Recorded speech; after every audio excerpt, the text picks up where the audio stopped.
Hey there, I'm Kat, and this is Brews and Reviews.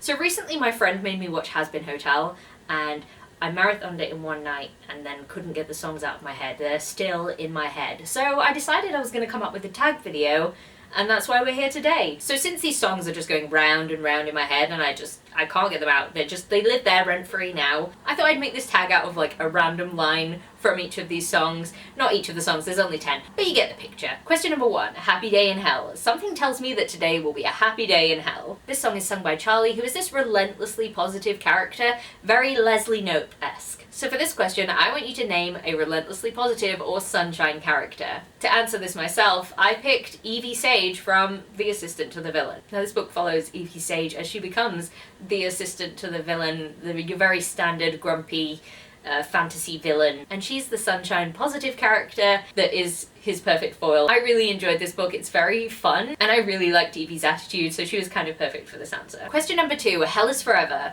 Hell is forever whether you like it or not. So for this question, I would like you to name a character who has done something so heinous, or a book where something so heinous happened that you just can't ever forgive them. The hate is forever. This book or character is in the bin forever. Tell me about it. So for this one, I'm gonna pick Ianthe from A Court of Thorns and Roses, and I know what you're thinking. Why have you not picked Hamlin for this question?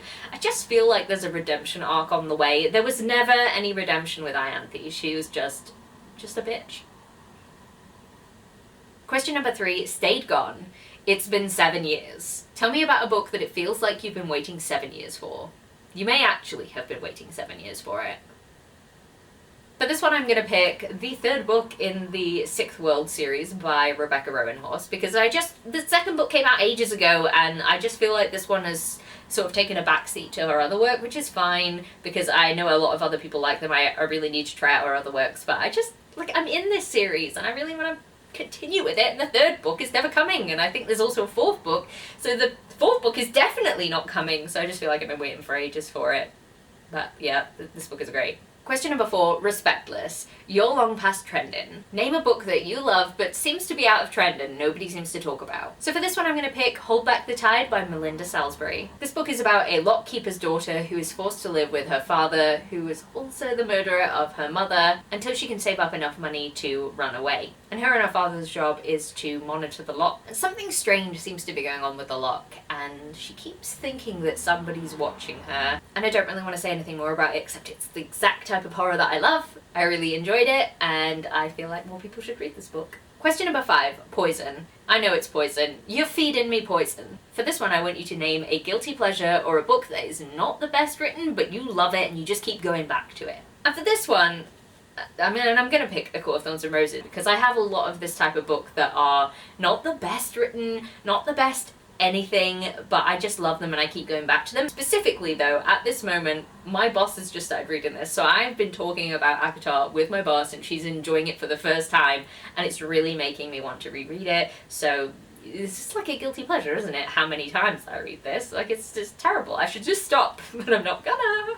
Question number 6, Loser Baby. We're all living in the same shit sandwich. Name a book with a setting or plot that's just terrible for everyone. Everybody involved. It's just not a good time. For this one, I'm gonna pick The Hunger Games by Suzanne Collins, because you can be on Katniss's side all you want, but it's still terrible for all of the other kids that get put in the Hunger Games, and it's terrible for all of the people in the districts, and it's kind of terrible for the people in the capital, because they have no idea how, they are. Question number 7, Hell's Greatest Dad. It's a little funny, you could almost call me Dad. Name your favourite father or father-like figure from a book.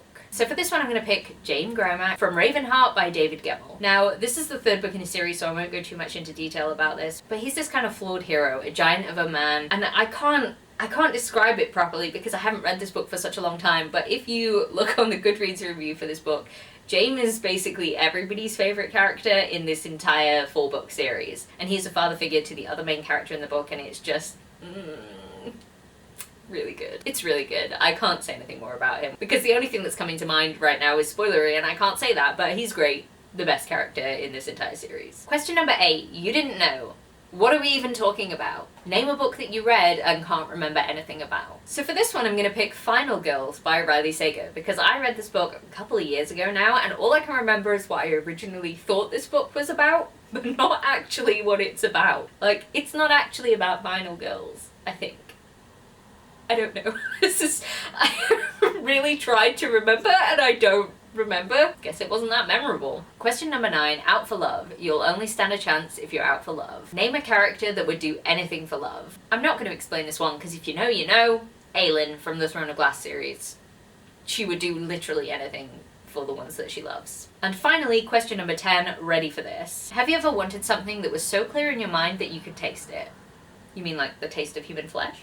For this question, I want you to name me a weird book. You don't have to have liked this weird book, but I want to hear about it because weird books need to be talked about more. So for this one, I'm going to talk about The Hanover Block by Gregor Zane. Now, this is a book about a regular street, I think in America somewhere, where one day a guy looks out of his window and he sees this weird fleshy blob outside. And he's like, what's with the fleshy blob? But he becomes kind of obsessed with it. And then weird things start to happen in the neighborhood. It seems like only the men can see the blobs and they become like weirdly attracted to the blobs.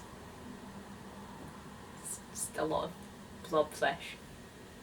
I don't know, you have to read it to understand it, but it's weird. So those are all the questions. I made this tag just purely because I wanted to do this tag, so if anybody else ever does this tag, please let me know. I would love to watch it. I just made it so that I could do this tag because I'm obsessed with Hazbin Hotel right now. Like, I know I've taken a lot of these lyrics out of context from, you know, where they've been, but I just wanted to have a little bit of fun with this because I just can't get these songs out of my head. Honestly, Out of Love is just going round and round right now. It's just a great time, honestly. If you made it this far into the video, please drop me a comment with your favourite Hazbin Hotel character or song. I just love to talk about this show. I just want to talk about it some more because I just really need to. And if you haven't seen Hazbin Hotel and you're still at this point in the video, then can you go and watch it?